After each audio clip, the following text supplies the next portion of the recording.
Hey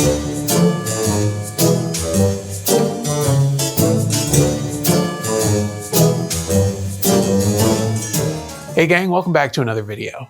Now this week's technique is a little different than usual because it's about 50% science and 50% movie magic.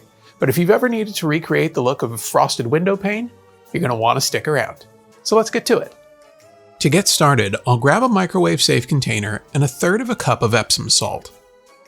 Into the container I'll add a 1/2 cup of water and we'll warm it in the microwave for roughly 30 seconds. We just want it warm, not boiling. Then I'll add the 1/3 cup of Epsom salt and stir until it's completely dissolved. Once the Epsom salt is dissolved, I'll add a few drops of liquid dish soap, which will help with cleanup once the holidays are over.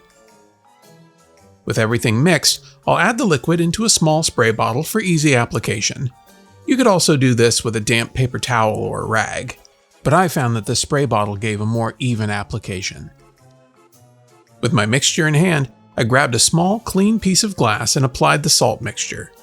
You're looking for good overall coverage. If the application is too light, the crystals won't form. And if it's too heavy, there'll be runs in the finish. So it's a fine line between not enough and too much, so it may take a bit of trial and error to get the feel for it. Now that the glass is coated, it's time to wait for the salt crystals to form.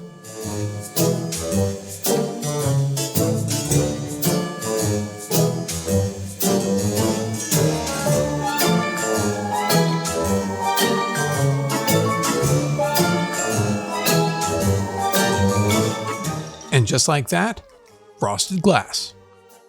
If you're unhappy with the application or need more visibility through the glass, you can grab a wet paper towel or a rag and wipe away the salt crystals.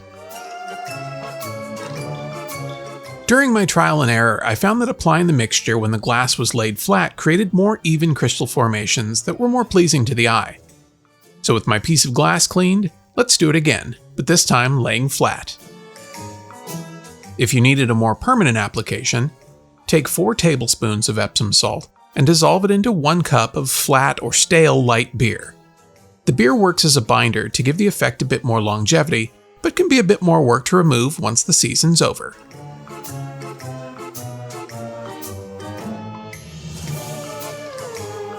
As you can see, this method prevents drips from forming and makes a much more consistent frosted look that really looks like ice-frosted glass. However, it's pretty delicate and it's susceptible to water, so you'll want to make sure to use it in places where it won't come into contact with moisture of any kind to increase its longevity.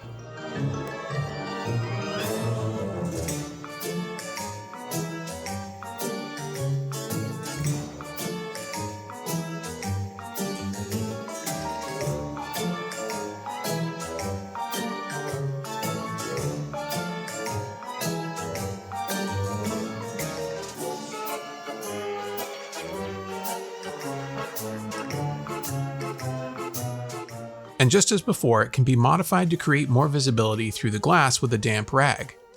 Or a light touch can give it that partially thawed look. And when you're done, it can be wiped away completely.